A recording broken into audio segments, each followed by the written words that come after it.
কবে কখন কোথায় দেখবেন ভারত অস্ট্রেলিয়া প্রথম টি-20 ম্যাচ রইল আপডেট। বন্ধুরা, আপনারা যদি দেখতে চান তাহলে ভিডিওটি শেষ অবধি দেখতে হবে, চ্যানেলটিকে সাবস্ক্রাইব করে একটা লাইক দিতে হবে এবং নোটিফিকেশন বেল আইকন দাবাতে হবে। বুধবার থেকে শুরু হতে চলেছে ভারত বনাম অস্ট্রেলিয়ার টি-20 সিরিজ। ক্যানবেরার মানুকা ওভাল স্টেডিয়ামে মুখোমুখি হবে সূর্যকুমার যাদবের ভারত ও মিচেল মার্শের অস্ট্রেলিয়া। এই সিরিজ দিয়ে দুই শক্তিধর দেশ শুরু করবে আগামী 2026 সালের ফেব্রুয়ারি মার্চে হতে চলা টি-20 বিশ্বকাপের প্রস্তুতি। গত মরশুমে বাংলাদেশ, দক্ষিণ আফ্রিকা এবং ইংল্যান্ডকে দাপটের সঙ্গে হারিয়ে ভারত প্রমাণ করেছে নিজেদের আধিপত্য। তার সঙ্গে এশিয়া কাপ 2025-এ অপরাজিত থেকে পাকিস্তানকে হারিয়ে চ্যাম্পিয়ন হওয়ার পর ভারতীয় দলের আত্মবিশ্বাস এখন তুঙ্গে। তবে অস্ট্রেলিয়ায় বড় মাঠ এবং দ্রুত গতির উইকেট সূর্যকুমার দলের জন্য বড় চ্যালেঞ্জ হতে চলেছে। ইনজুরির কারণে দলে নেই প্রধান অলরাউন্ডার হার্দিক পান্ডিয়া, আর ব্যাকআপ হিসেবে থাকা নীতিশ কুমার রেড্ডি চোটের কারণে অনিশ্চিত।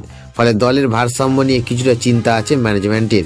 ভারত অস্ট্রেলিয়ার মধ্যে প্রথম টি-20 ম্যাচটি হবে বুধবার 29 অক্টোবর ক্যানবেরার মানুকা ওভালে। ম্যাচটি শুরু হবে ভারতীয় সময় দুপুর 1:45 মিনিটে। টস হবে দুপুর 1:15 মিনিটে। ভারতে ম্যাচটি সরাসরি সম্প্রচারিত হবে স্টার স্পোর্ট নেটওয়ার্কে। অনলাইনে লাইভ স্ট্রিমিং দেখা যাবে জিও হটস্টার অ্যাপ এবং ওয়েবসাইটে। দুই দলের মধ্যে এই দ্বৈরথ নির্ধারণ করবে বিশ্বকাপের আগে কারা এগিয়ে।